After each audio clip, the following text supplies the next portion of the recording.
Good morning. Welcome to Breakfast with John Kay and Naga Munchetti.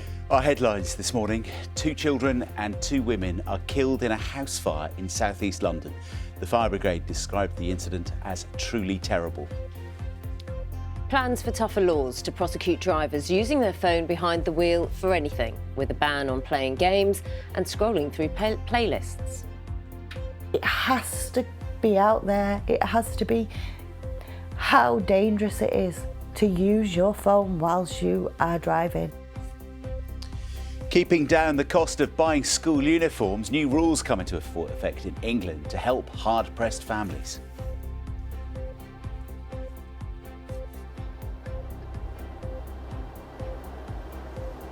And I'm in Sheffield, one of the cities which will no longer be part of the HS2 plan. The government says it will deliver trains to London faster, but campaign groups here say it's a betrayal on the railways. Good morning. Crisis talks for English cricket. The game's governing body meets today in the wake of the Azim Rafiq revelations and the racism scandal that's shaken the sport to its core.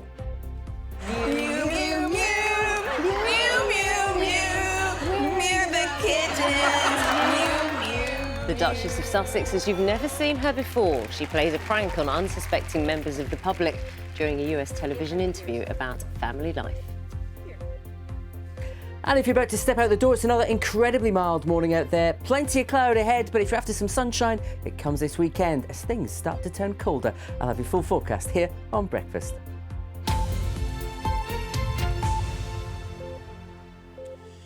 Morning, it's Friday, November the 19th, and our main story is that 2 children and 2 women have died overnight in a house fire in south-east London.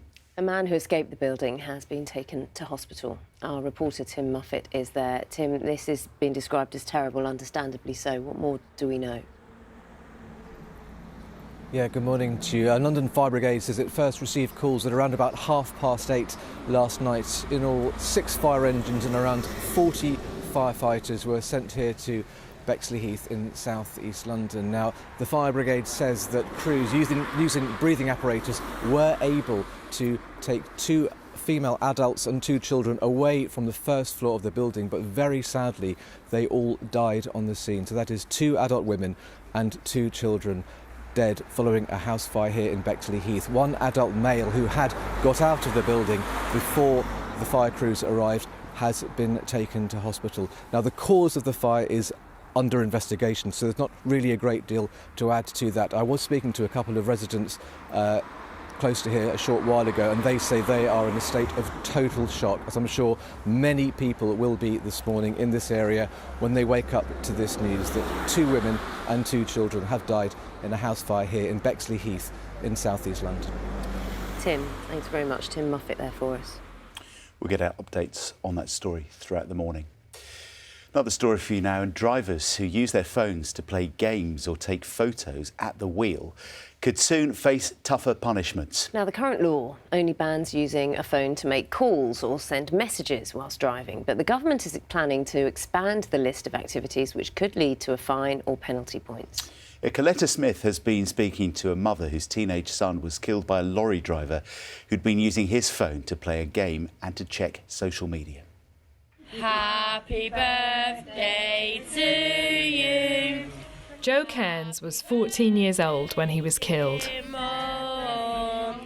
At the point of, the last few months of his life, he was spectacular.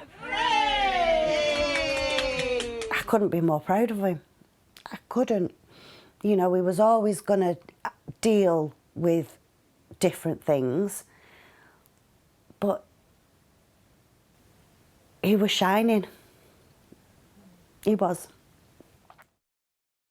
2 years ago, Joe Cairns was sitting in the back of the minibus on the way to his special school when a lorry ploughed straight into the back of them. It was a 45-minute journey until the collision. And for 45 minutes, that man was on his phone, on various applications, text messages, phone calls, but also he was on Sky Sports, he was on his Facebook, and he was playing a game. The driver was convicted. He got 8 years for dangerous driving. But changing the law will close a loophole, making it easier for police to stop and fine anyone holding their phone and using it for any reason when they're behind the wheel. But you will still be able to use your phone in hands-free mode. If you get caught now, you're going to get a £200 fine and 6 points on your licence. That is, quite significant. The police will be able to enforce the laws much more strongly. And actually, there's some quite interesting technology coming out as to other ways that we can spot people using their phone. For example, putting cameras in fake HGVs. So be careful on the roads.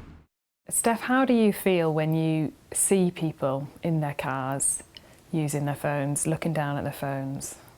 He had a life, a whole beautiful life to lead, and he hasn't got it anymore.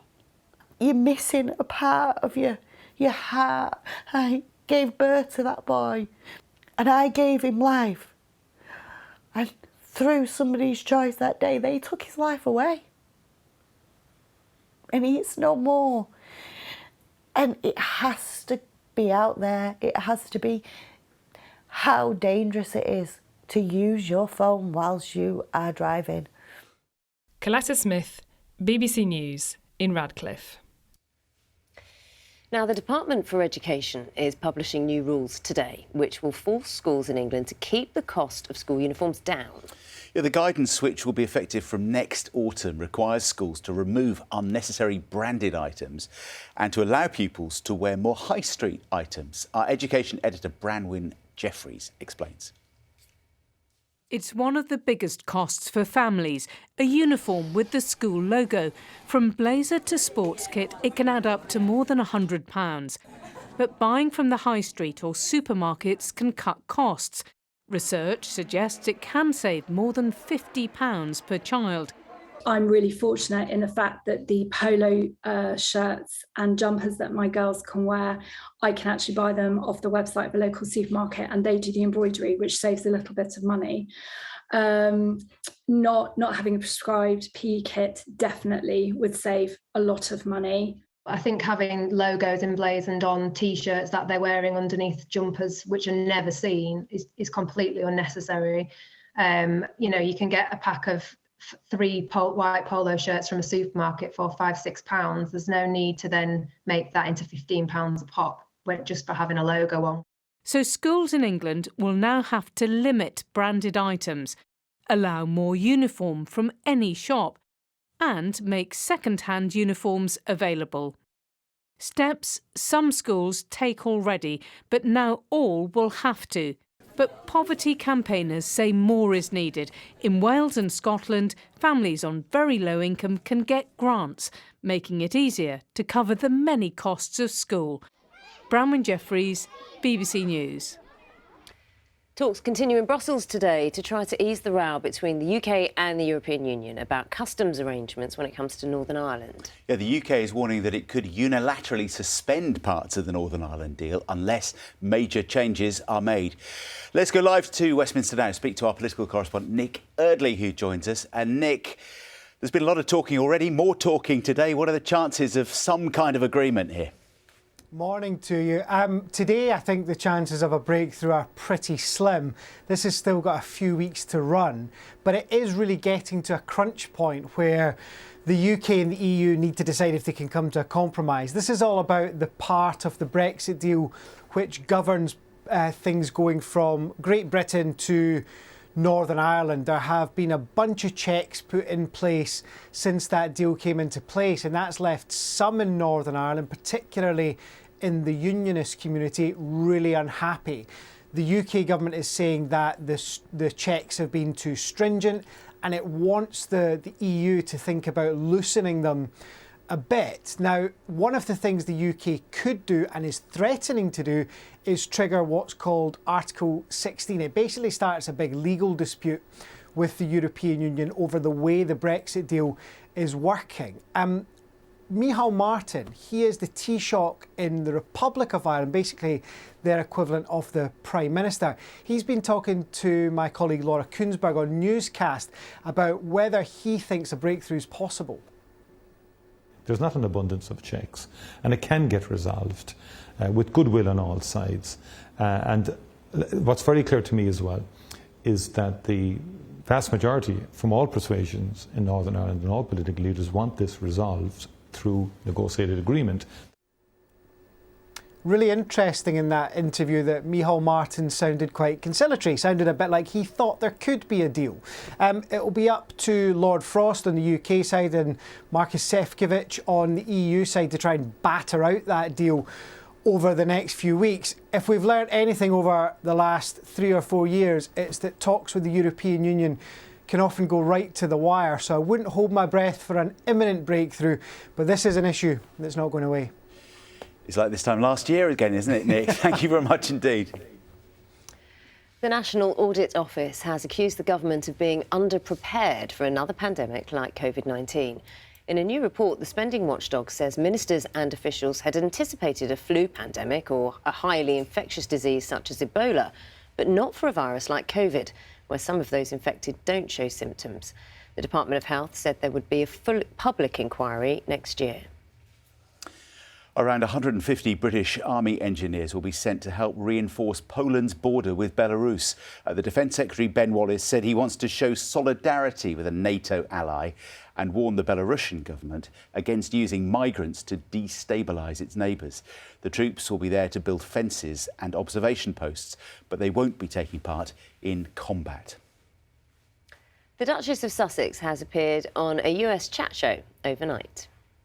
She was on the Ellen DeGeneres show and told the audience that she and Prince Harry and the children are enjoying their new life in California. Well, we moved here during lockdown. I mean, exactly when things shut down. So we've just been able to spend a lot of time at home and creating our home. But I think it's just the lifestyle and, you know, the weather's pretty great. But we're just happy.